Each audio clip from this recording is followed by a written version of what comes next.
Hi, I'm Rob Palmatier, one of the co-authors of the book Marketing Strategy Based on First Principles in Data Analytics. Before I get started in this first session, I wanted to spend a minute and talk about first principles and the organizing framework we use in this book.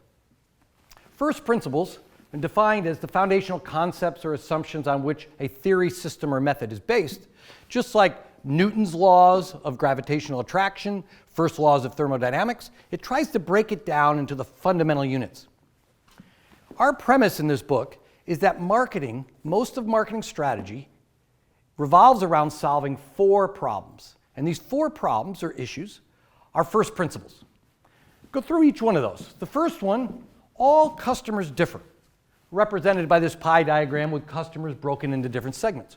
The idea is that all customers that you deal with are different, and all of our marketing strategy has to deal with addressing these different customers' needs. The second principle we deal with is that all customers change. So not only are they different, kind of inherently different, but over time these customers are moving on what desires and needs they have. So a marketing strategy has to deal with that.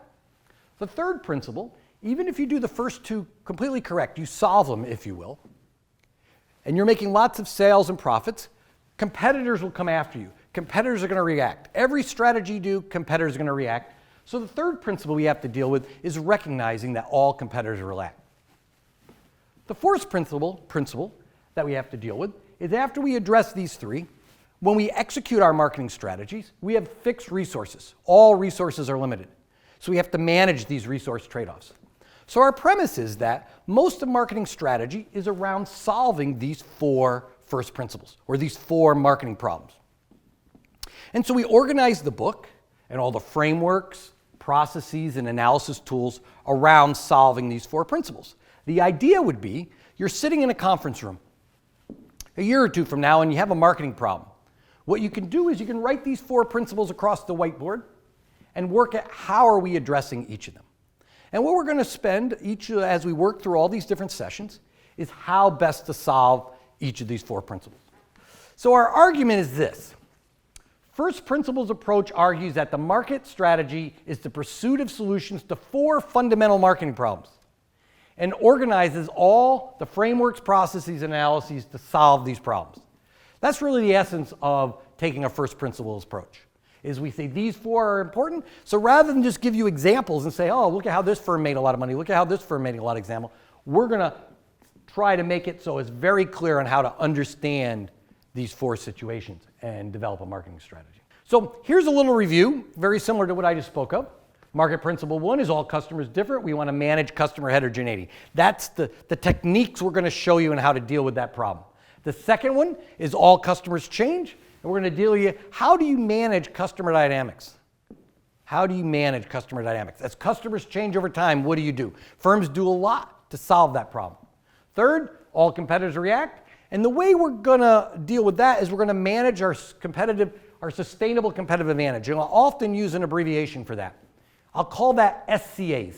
SCAs is sustainable competitive advantage. The idea is, think of a sustainable competitive advantage as building walls around your business, or maybe a moat and walls.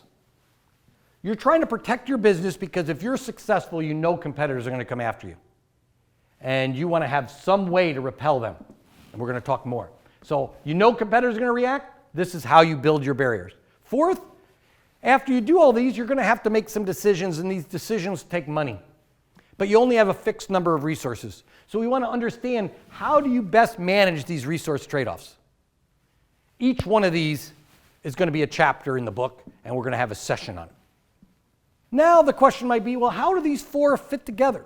Do you do them all separately, or is there some natural sequence? Well, there is a natural sequence. Here's the picture, and I'm going to walk through this a little bit. You do market principle one. That drives a positioning statement. That positioning statement's used for understanding how you're going to build walls around your business, because your positioning statement tells you who your customers are and how you're competing, so that tells you how to build your walls. It also gives you input into your resource trade-offs.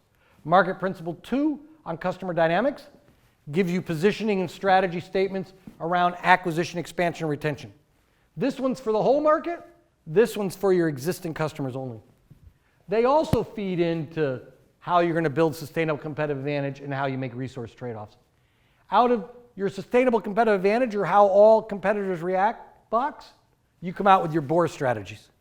How are you going to use brands, offering, relationships to build barriers around your business? All three principles feed into managing resource trade-offs. What comes out of this? Your plans, and that's your SCA. So you can see there is a natural sequence to these. Well, this really concludes the first session, where we looked at kind of an overview of marketing strategy based on the first principles in data analytics, and we did it across all customers differ, customers change, all competitors react, all resources are limited. And that's going to be the organizing framework for all this material. Thank you.